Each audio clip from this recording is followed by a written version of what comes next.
Kelaranan ta? Lah piye kok? Rumangsamu kene iki mengken belek wae ya. Iya. Nanggap cucuk ya nanggap cucuk. Nanging ya aja kaya ngono. Lah mosok cucuk mlebu metu kok dipanas iki ya. Bah aku ngono. Lah saiki rumangsamu bayar sak yuta iki rumangsamu apa enteng apa piye?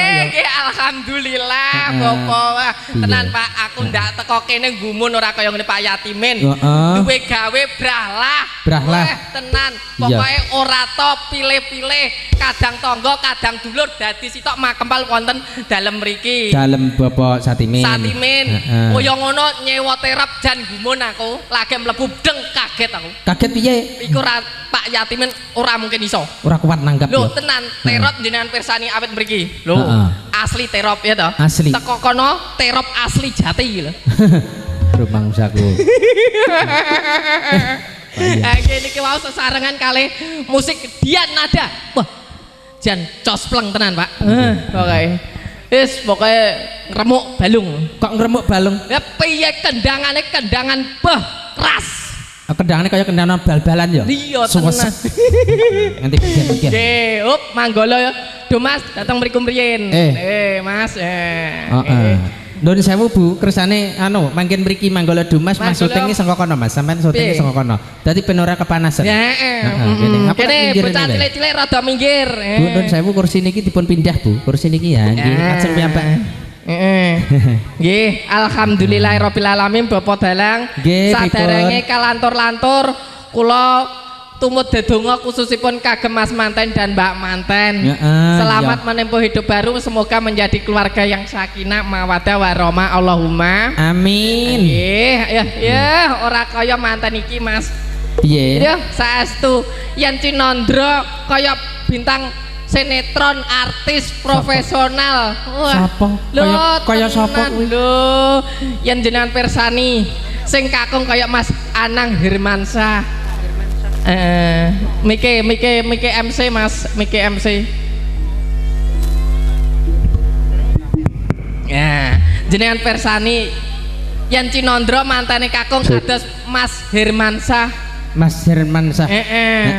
Ingkang putri kaya Asanti. Asanti sing ndi? Asanti sing TV niku. Oh kuwi. Bareng ngeti penyanyi guri iki. Kaya Asbak. Asbak. Bocah nyene kaya ngono Asbak. Rumangsamu aja trima, Nduk. Pasamu panggon laran apa piye kok asbak? Ya ora ngono, Mbak. Tegese asbak aja to diarani asbak ki jenengan kucewa aja, Mbak. Lha opo tegese? Asbak kuwi nggo tadah wowo. Dadi wong sing emosi, wong lanang-lanang kakung-kakung emosi yen kenek mbake penyanyi ki wis lerep tenan. Oh, rumangsaku nek wis emosi langsung ditadahi ning kono. Tadahi sapa kuwi ten yo rayuan kok. Pasamu. Nggih. Tanggep. Ala rumangsaku kae nek asbake dilumahno matang-matang ketok mlengu ngono langsung dicek-ceki rokok ngene kok ya. Oh, ya untune mlethek kuwi. Nggih, saderenge kula ngaturaken salam taklim kagem para pirawuh nggih.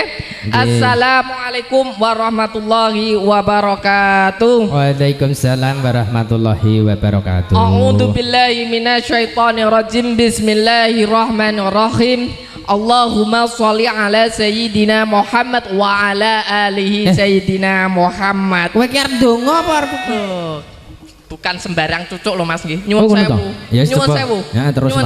Ditutuke? Ya. A'udzu billahi minasyaitonir rajim. Bismillahirrahmanirrahim. Barakallahu laka wa baraka alaika wa jama'a bainakuma fi khair. Mugi-mugi anggenipun bebrayan agung tasapi kantuk berkah karomah saking Gusti Allah. Allahumma amin. Enggal-enggal diparingi wujuding putra putri ingkang saleh lan salehah. Allahumma amin. Enggalo saged tumbas lemah gawe omah rejeki sithik kathah diklempake suweh luwih saged tindak wonten Madinah wal Karomah. Allahumma amin. Yo. Kowe iki wejiran pondokan ya? Nyuwun sewu Pak MC ndak kula nyombongke kula pribadi mboten aslinipun kula weton pondok saking Jawa Timur asli nggih punika pasipun Tebu Ireng kalih taun. Mana kula ati kula kirang mantep kula pindah wonten Lirboyo 3 tahun. Iya pondokan kondang tok. Lho, pondokan kondang. Mantuk kurang mantep malih dateng Mayak Ponorogo gangsal tahun, Pak. 9 tahun. 9 tahun. Terus Lah kowe iki bakul asongan iki rokok ngono apa piye? Sapa sing ngomong? Sapa sing ngomong? Aku ki ning kono bakulan pentol. Oh bakulan pentol. Walah, mun tak kira ta mondok. Ya nggih. Ya mantene ketok bahagia, Pak. Mbake manten yo bahagia. Wah, tapi yo nyuwun sewu, Pak. Piye? Iki apese manten kakung. Kok iso? Lho, tenan. Dina ki engko bengi ki engko apese manten kakung. Kok iso ki lho? Meden-medeni lho. Aku wis nyurvei kok, Pak. Piye? Nyuwun sewu Mas manten nggih ampun candredeg, ampun sakaget mangke dalu mboten saged menikmati malam pertama. Kowe iki aja meden-medeni. Alah aku ki ro sak nyatane piye ki ro. Kok iso ki? Lho nyuwun sewu jalaran pun apa mboten saged. Jalarane apa? Malam pertama tidak bisa dilaksanakan. Nyuwun sewu. Awit sangka sentong sing kidul. Iya. Isine kemang awit sangka rangginan jadah buek. Terus sing sentong lor kono isine beras, mie wis isine bumbon-bumbon ya bek. Saking akeh tamu ya. Saking akeh tamu. Lah terus lah arek garap apa arep matang-matang kok tengah jogan. Buri. Buri jeding. Buri jeding. Purun Mas teng jeding. Bangsaku kaya. Lah nggih Mas. Wah ya alhamdulillah semua sehat nggih toh. Wah sehat. Terhindar dari saat ini wah Mas. Aku nak diarani nak donya nek virus jane gak setuju lho Mas. Kok ora setuju? Alah. Kuwi corona kuwi alah. Nyatane wong Bojonegoro khususipun dusun pundi niki? Seloporo. Jonoporo tidak menganggap kalau itu ada virus dan saya atungi jempol pokoknya. Ya, muga-muga rano. Nah, Allahumma amin. Ya, pahargian dinten siang niki lancar sedayanipun. Amin, lancar. Niki mengke wajib golone klopo najan sithik sing penting rata. Di Domas Manggala ku rene nduk Cahayu. Disiapke rene. Rene Mas Ratib. Lho, lah kuwi lah Manggala Domas lah kok ning Baon ka parek oncet jagung ngono apa piye? Rene Cahayu rene. Kowe digolek ning nggon kene lho. Ya kene. Kursi-kursi sisihna sik Mas Nyil. Manggala Domas sik gambar ini. Oh, ngeten. Nggih, wis Aku tak linggih wae, Rene Cahayu kene kenalan kene. Rene Mbak sini manggolone pundi manggolone ya kene wong kowe iki dinggaki nggon jembare kaya ngene monggo sing badhe gulung mriki nggih ya kene Mas ya takon nyedak penyanyi menawa nak kenal kene ya alhamdulillah manggolamu siji iki digoni blangkon kaya pethik ngene malian. Petik piye kok bocah bagus kaya jajan pasar ngene. Iya. Tak aku lho nggih ingin kaya cenil. Cenil piye? Aku lho Mas Gumun Mas MC. Gumun piye? Wingi aku petuan bocah iki nggo perapatan kono. Ketok kidul kono lho. Iya. Ketok bagus, irenge ireng manis. Iya toh. Bareng niki wau dipun rias kali Budarmi. Wah, jan wedake top markotop nomor 1. Lho, ireng nggih wingi ireng. Yen saiki diwedake ketok putih jan kaya jajan pasar kemplang lho Mas. Kaya tempe dicelubuki digoreng. Nggih. Namanya siapa Mas? Jarjit. Sinten Mas? Jarjit. Ya kok kaya senengane anakku ning nggo ipin-ipin ya toh? Apa? Bocah jenenge Jarjit. Niki mengke joget Mas? Nggih. Lagune napa? Kantun. Niki mengke dibaturi napa joget piyambak? Baturi ya. Baturi. Milih dhewe apa dipilihne? Dipilihne. Manut cucuke? Oke, siap? Oke. Siap joget? Mbah Semi mriki, Mbah. Piye? Lah jare manut kok. Oh iya, Mbah Semi cek ning mburi. Kene cantik. Aja sedakep, Nduk. Menak aku ngeti awakmu sedakep kudu ngadani aku. Madhep rono. Ya, cah. Pak MC. Tiwul Wonogiri Pak MC. Tiwul Wonogiri. Najan gisel meraati. Bocah nak gisole loro meseme ketok manis. Bojoku yang ngono lho Pak MC. Bapak telu. Lho malah ketok manis e. Contohnya kayak bojoku. Bojoku lho untune lho gisol selawe. Ngono kok manis. Nggih. Namanya siapa cantik? Darmi. Periase bongkot jeneng ngawur iki ora bayaran aku engko. Oh iya sing benar. Ayo nduk pumpung ketok cucuk gede dhuwur bagus. Puas-puasno pokoke. Apa gede dhuwur bagus. Nek napa to? Apa nak dewane sak pulpen ngono ya. Sak pulpen piye ngingeti penting zep-zepen nih. Nama sebenarnya Mbak siapa? Pia. Oh Mbak Pia. Oh ya ki sing ngarani Mbak Pia. Nadu prono Mbak. Tasih sekolah Mbak? Tasih Kelas pinten? 12. 12. Akeh mentok kelasnya saiki. Kelas piro? 12. 12. Piro ana to 12 sih? Renek nggone aku. Kola kok akeh men gurumu ki piye? Cita-cita apa, Mbak? Mboten ngertos. Oh, cita-cita mboten ngertos. Lali. Rabi ya, Nduk. Joget lagune napa, Mbak? Kantun. Kantun. Iki mau masih ya kantun. Joget dhewe apa bareng? Bareng karo koncane. Ya, cewek 2, cowok 2. Ya, satu nih sini dikenalkan. Namanya siapa cantik? Meme. Oh, Meme. Ya. Guyumu kok ngedeni to, Nduk? Iya, Mbak Meme tasih sekolah? Ndak. Bekerja? Ndak. Oh, ndak. Menganggur? Ndak. Oh, sluku-sluku bathok, Nduk. Joget lagune napa? Wis karek. Arek dibaturi sing ndi? Ya iki no. Oh, sing iki. Pilihanmu balo iki ta, Nduk. Ya. Bocah kaya telo tahun. Piye? Niki. Muli piye sing jelas ngadep ning kamera, hadap ning kamera. Madhep ning kamera kok kowe ngenyek aku lho. Ngingeti aku kaya apa? Ganteng sapa? Nggih ada sampean. Diomongi kanduk. Cancen kae. Waduh iki. Kowe nek digendong ganteng kono aja sida mbok pacar. Piye? Kuwi pacare Ya ora apa-apa, ora apa-apa. Gak mbok pacar gak apa-apa. Ya tak aku ya ora arep pacar awakmu. Joget lagune napa niki mengke? Kantun. Kantun. Ayo. Diana dah gawe. Ya, lewung ya. Setunggal lagu coy yo. Rada mundur, Mbak. Yo, diambil gambarnya. Oke, yo hadap sana. Yo Mas, lewung. Yo.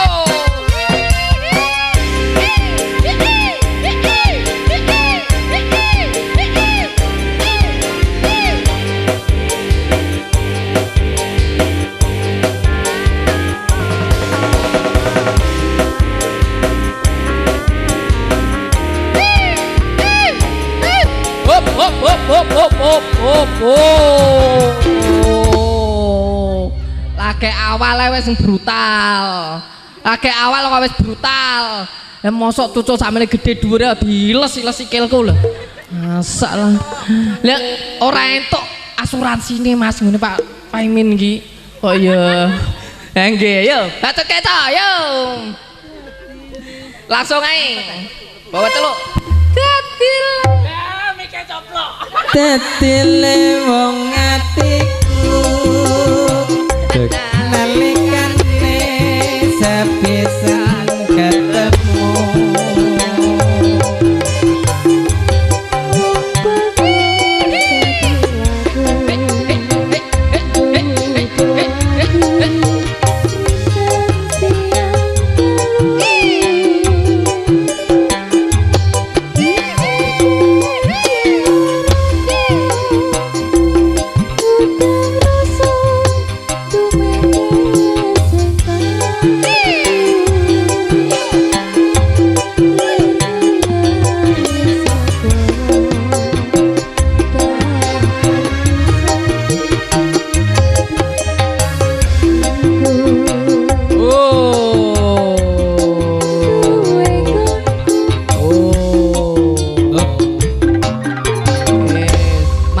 nenek sing menyerah. Ora apa-apa ya, sik loro kene maju Dil, cahayu ya.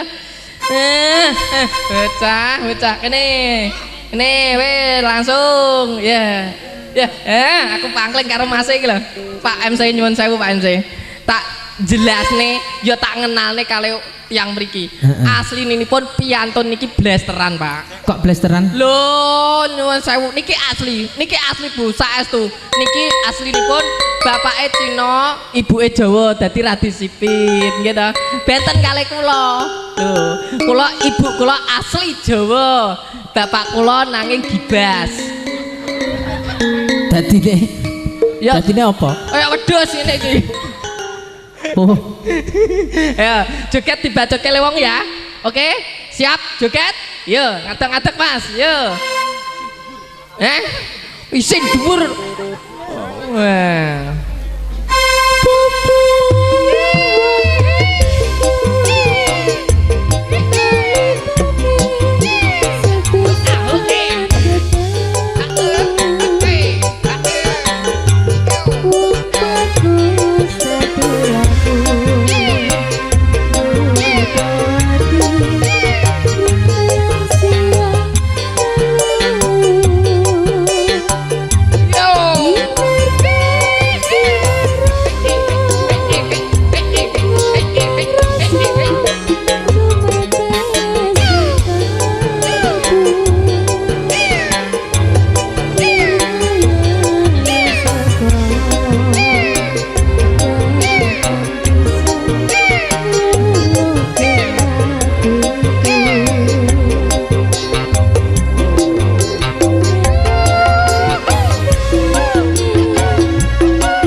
Dan kare siji hop madhep rono jogete jan mathuk saestu lho Pak MC jan gumun aku bagus sak baguse Jonapura dipek iki dhewe ya tenan sari-sarine ganteng nom-noman kene dipek dek dhewe jan lho jenengan pirsani yen to blangkonan ketok bagus jan kaya kucing ketutupan tumbu lho. Nggih matur sembah nuwun niki wau paring asma sinten Mas? Agas. Oh Mas Agas, nggih Mas, matur sembah nuwun. Ya, monggo ke rumah samu. Nggih, sepindah malih kula ngaturaken gunging panuwun khususipun kagem Bapak Satimin, nggih minangkani lumantar rias kondang kaloka Ibu Sudarmi. Nggih Bu Darmi. Wah, jan rias jan nyampleng saestu lho. Mengubah yang biasa menjadi luar biasa. Masalah harga pas seduluran. Pokoknya mempunyai misi dan visi mengatasi masalah tanpa masalah. Ora larang. Sairah niki sedaya cukup 750 awit sangka dekor, kursi, sound, elektron, rias 750. Iki tenan ora? Lho, dirungokke karo piantun ngono. Saestu ibu-ibu, bapak-bapak, niki sedaya namung 750. Aja nyiplokke rega lho. Mboten Mas, niki minangka DP-ne. Oh alah DP-ne to. Memang sakok ya. Lah nggih, minangkani kula cucuk ing lampah mbok bilih wonten kladak-kladuk anggen kegojekan kula kalih kadang Dumas Manggala kula ngaturaken gunging pangapunten. Akhirul salam wabillahi taufik wal hidayah wa ridho wal inayah. Wassalamualaikum warahmatullahi wabarakatuh. Waalaikumsalam warahmatullahi wabarakatuh.